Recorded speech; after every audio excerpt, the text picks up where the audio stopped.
Muy buenos días, profesor y compañeros. Somos estudiantes de la Facultad de Ingeniería Química y Petroquímica y en esta oportunidad tenemos el agrado de presentar nuestro trabajo correspondiente al curso de Química Orgánica.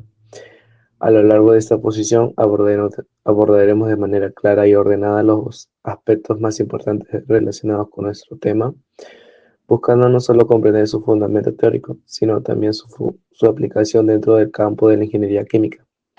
Esperamos que el desarrollo de este trabajo sea de su agrado y contribuya a reforzar los conocimientos adquiridos en clase. Este trabajo ha sido elaborado con dedicación y esfuerzo por el grupo conformado por Canales Almeida Johan Samir, Gómez Joaquira Axel Elías, López Yucra Consuelo Yanina, Ventura Lurita Esmailin Alexandra y Sarabia Mendoza Kenneth Adriano. Cada uno de nosotros ha contribuido activamente en el desarrollo de esta investigación, aportando ideas, análisis y trabajo en equipo para lograr un resultado completo y de calidad. Agradecemos su atención e interés en la presentación que hemos preparado con mucho compromiso académico. A continuación voy a hablar sobre la introducción de nuestro trabajo. La química orgánica es una rama fundamental de la ciencia que se encarga del estudio de los compuestos del carbono y de las transformaciones que estos pueden experimentar. En esta parte desarrollamos diversos experimentos orientados a reconocer distintos grupos funcionales y observar algunas de las reacciones más representativas como la descomposición térmica, la oxidación y la esterificación.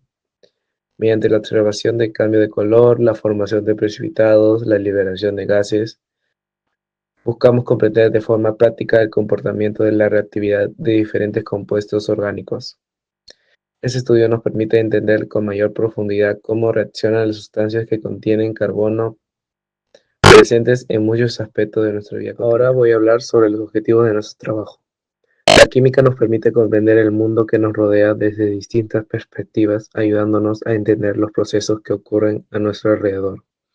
Entre los principales objetivos de esta práctica se encuentran comprender mejor el entorno que nos rodea, fomentar el cuidado del medio ambiente, diseñar nuevos materiales, medicamentos que contribuyan al bienestar de las personas y aplicar los conocimientos químicos para resolver problemas cotidianos como la eliminación de las manchas o la purificación del agua. En general, buscamos poner en práctica los principios de la química para mejorar la calidad de vida y promover un desarrollo sostenible. A continuación voy a presentar el marco teórico de nuestro trabajo. En esta parte abordamos los principales conceptos relacionados con el estudio de la química, los cuales sirven como base para comprender los experimentos realizados. Entre ellos se encuentran los estados y propiedades de la materia, los cambios físicos y químicos, los átomos y moléculas, las mezclas y soluciones, las reacciones químicas, así como la importancia de la sustentabilidad y la química en la vida diaria. Todos estos temas están estrechamente interconectados y nos ayudan a entender cómo ocurren los procesos químicos tanto en los organismos vivos como en los entornos industriales y naturales. Mi nombre es Canales Almeida Johan Samir y a continuación seré el encargado de explicar el primer experimento titulado Reconocimiento del carbono y el hidrógeno simultáneamente por oxidación mediante óxido de cobre. En este trabajo experimental, el objetivo principal es identificar la presencia del carbono e hidrógeno en una sustancia orgánica mediante un proceso de oxidación con óxido de cobre. Para ello se utiliza el óxido de cobre como agente oxidante. Al calentar la sustancia junto al óxido de cobre, el carbono se transforma en dióxido de carbono y el hidrógeno en agua. Posteriormente, el dióxido de carbono se reconoce al hacerlo pasar por hidróxido de calcio, que se enturbia formando carbonato de calcio, mientras que el agua se detecta por el cambio de color del sulfato de cobre anhidro, que pasa de blanco a azul. En conclusión, este procedimiento permite comprobar de manera práctica la presencia de los elementos fundamentales de los compuestos orgánicos. Continuamos con los materiales reactivos que vamos a utilizar en este experimento. Comenzamos con materiales: tubo de prueba, codo de desprendimiento, dos vasos precipitados, embudo de separación, soporte universal, papel filtro, balanza analítica, mechero Bunsen, baqueta de vidrio, vidrio reloj. Los reactivos: ácido oxálico, óxido de cobre negro, agua destilada y óxido de calcio o cal. Continuando con el desarrollo del experimento, procederé a explicar el procedimiento que realizamos en el laboratorio. Primero, se efectuó el pesado de los reactivos. Para ello, se utilizó una balanza analítica con la que se pesó cuidadosamente 1 gramo de ácido oxálico y 0,50 gramos de óxido de cobre. Este paso es muy importante ya que garantiza la precisión de las cantidades necesarias para que la reacción se lleve a cabo de forma correcta. En segundo lugar, se realizó la preparación de la mezcla sólida. En un vidrio de reloj se mezclaron homogéneamente los reactivos previamente pesados, es decir, el ácido oxálico y el ácido de cobre. Esta mezcla es fundamental porque al ser calentada se producirá la reacción que permitirá identificar los elementos carbono e hidrógeno. Finalmente, se llevó a cabo la preparación de la solución de hidróxido de calcio. En este paso se agregó una pequeña cantidad de agua destilada en un vaso precipitado y se disolvió en ella una porción de óxido de calcio. Luego, con ayuda de una varilla de vidrio, se agitó la mezcla hasta obtener una disolución de hidróxido de calcio, que servirá posteriormente para evidenciar la presencia del dióxido de carbono formando en la reacción. En el cuarto paso se realizó el montaje del sistema de filtración. Para ello se colocó un embudo con papel de filtro sobre un vaso de precipitado limpio. A través de este embudo se filtró la disolución de hidróxido de calcio con el propósito de eliminar cualquier impureza o partícula sólida que no se haya disuelto por completo. De esta manera se obtuvo un filtrado limpio, el cual se conservó en el mismo vaso de precipitado para ser utilizado más adelante en la detección del gas producido. Luego, en el quinto paso, se efectuó el montaje del sistema de reacción y recolección del gas. En esta parte se colocó una pequeña porción de la mezcla sólida dentro de un tubo de ensayo, el cual fue conectado mediante una manguera de goma hacia un vaso precipitado, que contenía la disolución de hidróxido de calcio. El tubo de ensayo se sostuvo firmemente con una pinza al soporte universal y se procedió a calentar suavemente con un mechero Bunsen, cuidando que la reacción se produzca de forma controlada. Finalmente, en el sexto paso se observó el desarrollo de la reacción al aplicar calor. El ácido oxálico se descompone reaccionando con el óxido de cobre y liberando dióxido de carbono y agua. El gas generado fue conducido a través de la manguera hacia la disolución de hidróxido de calcio, donde se evidenció la formación de un precipitado blanco de carbono de calcio, indicando así la presencia de carbono y de hidrógeno en la sustancia analizada. Durante la etapa de observación del experimento se pudo notar un cambio muy característico en la disolución de dióxido de calcio. Al burbujear el dióxido de carbono generado en la reacción, dentro de esta disolución, se formó un precipitado blanco de carbonato de calcio. Este precipitado le dio a la solución una apariencia turbia o de color blanquecino, similar a la leche, lo cual confirma la presencia del gas dióxido de carbono producto de la oxidación del ácido oxálico. Este resultado se puede presentar mediante la siguiente ecuación química que podemos visualizar. Por lo tanto, la aparición del carbonato de calcio evidencia que el experimento se realizó correctamente y que efectivamente se produjo la oxidación del carbono y del hidrógeno presentes en la sustancia orgánica. Gracias. Buenos días, mi nombre es Consuelo Gianina López Yucra. El día de hoy yo les voy a hablar sobre el experimento número 2, que es descomposición térmica de la urea y la detección del amoníaco mediante el ácido clorhídrico. Este experimento es muy interesante porque nos permite observar una reacción química en la que la urea, al calentarse, se descompone y libera un gas llamado amoníaco, que luego podemos detectar con diferentes pruebas. Para empezar, debemos saber qué es la urea. La urea es un compuesto que contiene nitrógeno y que al aplicarse calor se descompone químicamente liberando gases. Uno de esos gases es el amoníaco, que tiene un olor fuerte y penetrante. Ya es básico, es decir, que tiene un pH alto. En este experimento usaremos la cal sodada, que es una mezcla de hidróxido de calcio, hidróxido de sodio y algo de carbonato de calcio. La cal sodada ayuda a que la reacción ocurra mejor, absorbiendo el dióxido de carbono que se libera y favoreciendo la salida del amoníaco. El objetivo de este trabajo es comprobar que la urea, al calentarse, se descompone y libera el amoníaco, Además, confirmar su presencia con pruebas sencillas como el uso de papel de indicador de pH y el ácido clorhídrico. Vamos a utilizar los siguientes materiales y reactivos para realizar el experimento: 1 gramo de urea, 10 gramos de cal sodada, una cápsula de porcelana, un pistilo o espátula, un soporte universal con pinzas y rejilla, un mechero Bunsen, una cinta indicador de pH color azul y una bagueta de vidrio impregnada con ácido clorhídrico. A continuación realizaremos el procedimiento para el experimento. Como primer paso tenemos el pesado de los reactivos. Se pesa cuidadosamente 1 gramo de urea y 10 gramos de cal sodada utilizando una balanza analítica. Es importante registrar las masas con precisión para asegurar que el experimento se esté realizando correctamente. Como segundo paso tenemos la preparación de la mezcla sólida. Los reactivos pesados se colocan en una cápsula de porcelana limpia y seca. Con ayuda de una espátula o pistilo se trituran y mezclan hasta obtener una mezcla homogénea. Esta etapa permite un mejor contacto entre la urea y la cal sodada durante el calentamiento. Como tercer paso tenemos el montaje del sistema de calentamiento.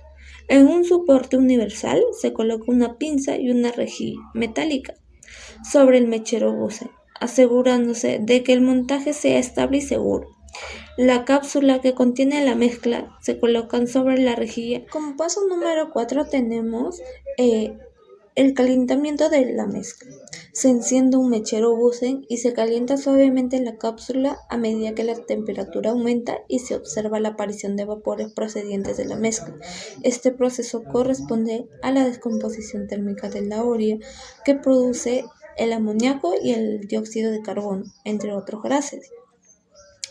Como siguiente paso tenemos la prueba con papel indicador. Durante la emisión de estos vapores se aproxima cuidadosamente una cinta indicadora de pH en la zona del vapor. Esta cinta mantiene su color azul, lo que indica la presencia de gases de naturaleza básica, que es el amoníaco. Como paso número 6 tenemos identificación del gas liberado. Para confirmar la presencia del amoníaco se acerca una bagueta de vidrio impregnada con ácido clorhídrico hacia el área donde se desprenden los vapores. Al hacerlo, se observa la formación de humos blancos, producto de la reacción entre el amoníaco y el cloruro de hidrógeno, que genera el cloruro de amoníaco. Observaciones durante el experimento. Se nota un olor fuerte y penetrante característico del amoníaco. Además, se observa la aparición de humos blancos cuando los vapores de amoníaco entran en contacto con el ácido clorhídrico. Estas dos observaciones, el olor y los humos blancos, confirman la presencia del gas amoníaco.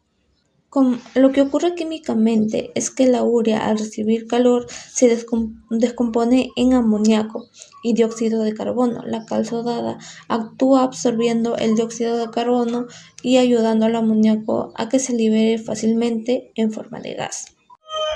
En conclusión, este experimento muestra que la urea se descompone térmicamente cuando se calienta con la cal sodada, liberando amoníaco, un gas básico que se puede detectar por su olor y también por la forma de humos blancos al reaccionar con el ácido clorhídrico. De esta forma, se confirma que el gas liberado es efectivamente amoníaco. Además, nos muestra cómo el calor puede provocar la ruptura de compuestos nitrogenados y generar gases que pueden identificarse como pruebas simples. Quien les habla es la alumna Ventura Luritas Meilín Alexandra. Mi persona les explicará lo observado luego de realizar el experimento número 3. En este experimento lo que buscamos es reconocer el grupo funcional hidroxilo, que es el grupo OH, y ver cómo se comporta cuando lo exponemos a un agente oxidante fuerte. En este caso usamos dicromato de potasio mezclado con ácido sulfúrico concentrado. La idea principal es observar cómo reaccionan distintos tipos de alcoholes y notar qué tanto pueden oxidarse dependiendo de su estructura. Sabemos que los alcoholes pueden ser primarios, secundarios o terciarios, y eso influye mucho en su reactividad. Por ejemplo, los alcoholes primarios se oxidan más fácilmente que los secundarios o terciarios. Por eso, en este experimento trabajamos con etanol, que es un alcohol primario lineal, y con isobutanol, que también es primario, pero con una estructura ramificada. Esto nos va a permitir comparar sus comportamientos frente al mismo agente oxidante. Materiales y reactivos. Los materiales y reactivos que utilizamos fueron los siguientes. En la parte de reactivo tenemos el dicromato de potasio, que fueron 0,5 mililitros, el ácido sulfúrico concentrado, que es una gota, el etanol, que es 0,5 mililitros, el isobutanol, que es 0,5 mililitros, y agua destilada aproximadamente 150 mililitros. En los materiales necesitamos 2 tubos de ensayos limpios y secos, un vaso precipitado pequeño y un vaso precipitado grande. Un soporte universal con pinzas, rejilla metálica, mechero Bunsen, pipeta o gotero y una gradilla para tubos de ensayos. Los procedimientos a utilizar fueron los siguientes. Como primer paso tenemos la preparación de la mezcla oxidante. Adición de los alcoholes. Rotulamos los tubos como tubo 1, que es el etanol, y el tubo 2, que es el isobutanol. Después en cada tubo agregamos 0,5 mililitros del alcohol correspondiente. Agitamos un poco para que los líquidos se mezclen bien, porque el contacto entre el agente oxidante y el alcohol es lo que va a permitir que ocurra la reacción. Como siguiente paso tenemos el paso 3, que son las observaciones iniciales. Al momento de mezclar, notamos que en el tubo con etanol, que es el tubo 1, el color empezó a cambiar lentamente de naranja a un tono rojizo oscuro. Ese cambio ya nos indica que el dicromato está reaccionando, es decir, el etanol se está oxidando. En el tubo con isobutanol, que es el tubo 2, el color se mantiene naranja fuerte, sin cambios notables. Eso significa que en ese momento no hay una oxidación visible, o es muy lenta. Como siguiente paso tenemos el paso número 4, calentamiento en baño María. Luego de esos pasos, armamos el equipo con el soporte universal, la rejilla metálica y un vaso de precipitado con agua destilada, aproximadamente unos 150 mililitros. Colocamos los tubos dentro del vaso, de manera que queden parcialmente sumergidos y calentamos a baño María. Esto lo hacemos porque el calentamiento directo podría ser muy brusco, mientras que el baño María proporciona una temperatura más suave y uniforme. Paso número 5. Observaciones durante el calentamiento. Mientras los tubos se calientan, se nota claramente la diferencia. En el tubo con etanol, el tubo número 1, se forman burbujas y el color cambia aún más, hasta volverse verde oscuro. Ese color verde es muy importante porque confirma que el ion dicromato se redujo a un ion cromo. Esto nos demuestra que el etanol se oxidó, primero a acetaldehído y luego a ácido acético, que es el mismo ácido que encontramos en el vinagre. En términos simples, el dicromato se gasta al oxidar el etanol, cambiando de color naranja a verde. En el tubo número 2, que es el tubo con isobutanol, no se observan burbujas ni un cambio de color importante, por así decirlo. Esto pasa porque el isobutanol tiene una estructura más ramificada, y esa forma molecular dificulta la oxidación. Los grupos metilo, que rodean al carbono del grupo OH, crean un obstáculo estérico, es decir, bloquean el acceso del oxidante. Luego de haber realizado el experimento número 3, podemos llegar que, en conclusión, este experimento nos permitió reconocer el grupo hidroxilo y entender cómo la estructura del alcohol afecta su comportamiento frente a un oxidante. Vimos que el etanol se oxida fácilmente cambiando el color de la solución de un naranja a un verde, mientras que el isobutanol casi no reacciona bajo las mismas condiciones. El cambio de color a verde es una evidencia clara de que el cromo 6 del dicromato se redujo a un cromo 3. Y eso confirma la oxidación del etanol. En resumen, el experimento nos ayuda a comprender mejor la relación entre la estructura, la reactividad y la función química de los alcoholes.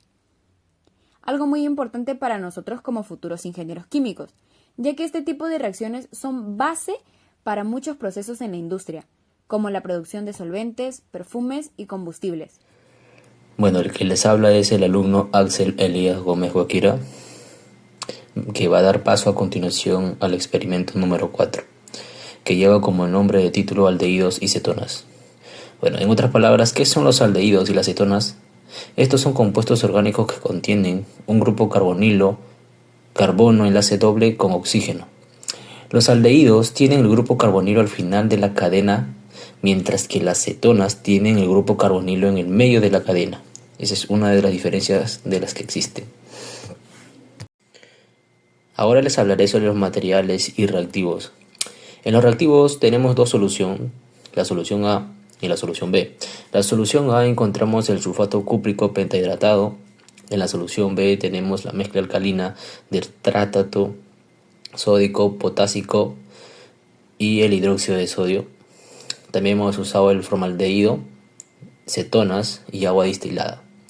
En los materiales usados tenemos dos tubos de ensayos limpios y secos, un vaso de precipitado grande para el baño María, un vaso precipitado pequeño aquí para preparar el reactivo. También hemos usado el soporte universal con pinza, una rejilla metálica para el uso de los dos tubos de ensayo. También hemos usado el mechero de Bunsen, pipetas o goteros y la gradilla para tubo de ensayos. Ahora en el procedimiento para realizar el experimento tenemos como primer punto la preparación de la solución de Ferling. Aquí haremos que en un vaso precipitado pequeño se prepararán 10 ml de reactivo de Ferling, mezclando con otros 5 ml de la solución A con 5 ml de la solución B. Al combinar estas soluciones se forma un complejo de cobre 2 de color azul intenso, que esto es característico del reactivo de Ferling. En el punto número 2 es la adición de los compuestos orgánicos. Aquí se rotulan los tubos de ensayos como el tubo 1 y el tubo 2. En el tubo 1 que contiene el formaldehído y el tubo 2 que contiene la acetona. En cada tubo se le van a colocar 5 ml de la solución de Ferling. Luego de haber añadido 5 ml de la solución de Ferling, vamos a añadir en el tubo 1 2 ml de formaldehído, observando así un cambio gradual de azul a verde, lo cual esto indica el inicio de la reducción de un ion cobre más 2. En el tubo 2 vamos a añadir 2 ml de cetonas, sin observar cambios visibles de inmediato. La mezcla conserva un color azul intenso como en el principio. Ahora, en el punto número 3, que es el montaje del sistema de calentamiento, baño María.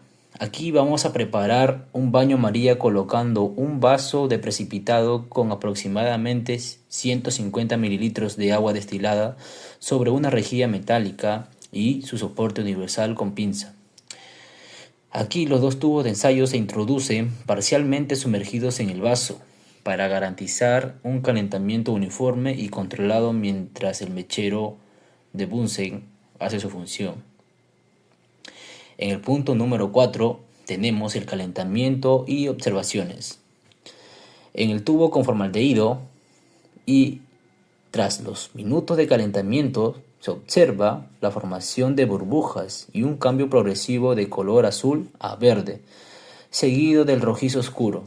Este color final corresponde al óxido cúprico, un precipitado rojo ladrillo producto de la reducción del ion cobre más 2 a ion cobre más, mientras el formaldehído se oxida a ácido fórmico. En el tubo de concetona no se observan burbujas ni cambios de color, ya que la solución permanece azul. Esto indica la ausencia de la reacción bajo estas condiciones. En conclusión, el reactivo de Ferling permite distinguir aldehídos de cetonas. Por ejemplo, como en el formaldehído, se oxidan fácilmente reduciendo el cobre más 2 a cobre más, que esto manifiesta en un precipitado de color rojo ladrillo, mientras que en las cetonas no reaccionan Esto se debe a la mayor estabilidad del grupo carbonilo. Por lo tanto, el experimento conforma y nos confirma que los aldehídos poseen poder reductor frente al reactivo de Ferling, mientras las cetonas permanecen inalteradas. Experimento número 5. Reconocimiento de ésteres. Este experimento tiene como objetivo comprobar la formación de un éster mediante una reacción esterificación. Es una reacción química entre un ácido carboxílico y un alcohol, en presencia de un catalizador ácido. Primero comenzamos con la adición del catalizador. En un tubo de ensayo limpio y seco colocamos una gota de ácido sulfúrico concentrado. Este ácido actúa como catalizador, es decir, acelera la reacción química sin consumirse, y también como agente deshidratante, ayudando a eliminar el agua que se forma durante la reacción. Luego se prepara la mezcla reactiva. En un vidrio de reloj o directamente en el tubo de ensayo mezclamos 0,5 gramos de ácido benzoico, que es nuestro ácido, y 1 mililitro de etanol, que es el alcohol. Gracias al ácido sulfúrico, el grupo carbonilo del ácido benzoico se activa y puede reaccionar con el etanol para que forme el éster benzoato de etilo. Después comenzamos con el montaje del sistema de calentamiento. Colocamos el tubo en una pinza sujeta a soporte universal y debajo colocamos el mechero Bunsen. La llama tiene que ser sujeta cuidadosamente porque si calentamos demasiado, los reactivos se pueden descomponer o hervir de forma brusca. A continuación, realizamos el calentamiento de la mezcla. Sostenemos el tubo con la pinza y lo calentamos suavemente. Durante este proceso empezamos a ver el contenido de burbujas y emisión de vapores. Esto indica que la reacción de desestrificación de Fischer está ocurriendo y se está produciendo el benzoato de etilo junto con el agua. En las observaciones notamos que además de las burbujas se puede percibir un olor dulce y agradable, muy característico de los ésteres. Este aroma es similar a las frutas o flores y es señal muy clara de que el éster se ha formado correctamente. Finalmente, en la conclusión experimental, podríamos decir que el experimento demuestra la síntesis de un éster mediante una reacción de esterificación catalizada por un ácido. El ácido sulfúrico actúa como dos funciones: actúa como un catalizador y agente deshidratante, favoreciendo la formación del éster. Gracias.